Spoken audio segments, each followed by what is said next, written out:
जो चिप्स आज पूरी दुनिया के स्मार्टफोन, एआई और गाड़ियों को चलाती है ना, आज उन्हीं चिप कंपनियों के शेयर्स ने इन्वेस्टर को रोने पर मजबूर कर दिया है दोस्तों। दक्षिण कोरिया का कोस्पी इंडेक्स धड़ाम हो चुका है। एशियाई बाजार में हाहाकार मचा हुआ है। जब जब ग्लोबल टेक सेक्टर में ऐसी दरार आती है तो झटके सीधे रिटेल निवेशकों के पोर्टफोलियो पर पहुंचते हैं। क्या ये सिर्फ एक छोटी मोटी प्रॉफिट बुकिंग है या फिर आने वाले बहुत बड़े मार्केट क्रैश का अलर्ट है? चलिए करते हैं आज के इस मंदी का पूरा पोस्टमार्टम, इसलिए वीडियो के एंड तक जरूर बने रहें। नमस्कार, मैं हूं आपके साथ संध्या बिष्ट और आप देख रहे हैं द इकोनॉमिक टाइम्स हिंदी। 19 अगस्त का दिन एशियाई शेयर बाजार के लिए किसी बुरे सपने जैसा रहा। ग्लोबल मार्केट में मची उथल पुथल का सीधा इम्पैक्ट एशियाई शेयर पर देखने को मिला है। सेमीकंडक्टर बनाने वाली जो कंपनी है, इनके शेयर में भारी बिकवाली दिखी।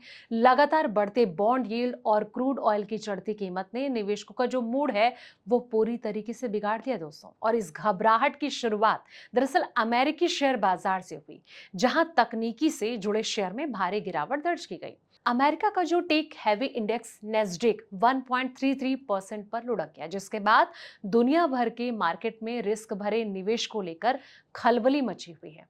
अब चिप कंपनियों पर यह पहाड़ टूटा है। शेयर बाजार में इस ताजा गिरावट की सबसे बड़ी मार सेमीकंडक्टर यानी कि चिप बनाने वाली कंपनियों पर पड़ी है। दक्षिण कोरिया की दिग्गज कंपनी सैमसंग इलेक्ट्रॉनिक्स से लेकर एसके हाइनिक्स के शेयर में लगभग 7% की भारी गिरावट आई। ये जो गिरावट है ना, ये तब आई है जब अमेरिका के एक प्रमुख सेमीकंडक्टर इंडेक्स में रातों रात 5% का गोता लगा है। इसका सीधा इम्पैक्ट एशियाई बाजार के इंडेक्स पर हुआ है दोस्तों। बॉन्ड यील्ड ने जो है मार्केट की जो धड़कनें हैं वो साफ तौर पर बढ़ा दी हैं। और शेयर बाजार के निवेशकों के लिए केवल टेक कंपनियों का गिरना ही चिंता का विषय नहीं है, बल्कि सरकारी बॉन्ड की बढ़ती यील्ड ने निवेशकों के पसीने छुड़ा दिए हैं। ब्लूमबर्ग की रिपोर्ट के मुताबिक अमेरिका में 10 साल की बॉन्ड यील्ड 4.75% तक पहुंच गई है, जो कि साल 2025 के शुरुआत के बाद से सबसे ऊंचे स्तर पर है। 30 साल की बॉन्ड यील्ड उछलकर 5.35% तक जा पहुंची और ऐसा ऊंचा स्तर 2007 के बाद से कभी नहीं देखा गया था।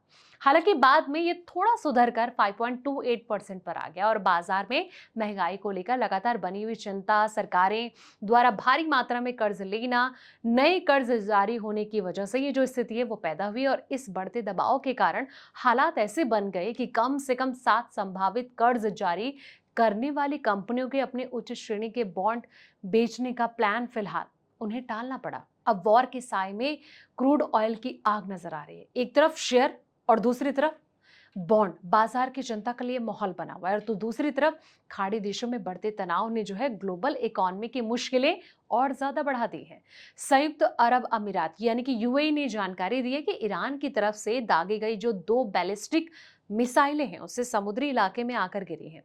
मई के बाद से खाड़ी देश पर तेहरान का ये जो पहला ज्ञात हमला है। अमेरिका और ईरान के बीच स्टेट ऑफ हॉर्मुज पर नियंत्रण को लेकर चल रही रस्साकसी ने कच्चे तेल के बाजार में आग लगा दी और इसी भू राजनीतिक तनाव की वजह से ब्रेंट क्रूड की कीमतें 0.3% बढ़कर 91.3330 डॉलर प्रति बैरल तक पहुंच गई। वहीं वेस्ट टेक्सास इंटरमीडिएट क्रूड भी 0.4% की बढ़त के साथ 85.31 डॉलर के पार पहुंच गया दोस्तों।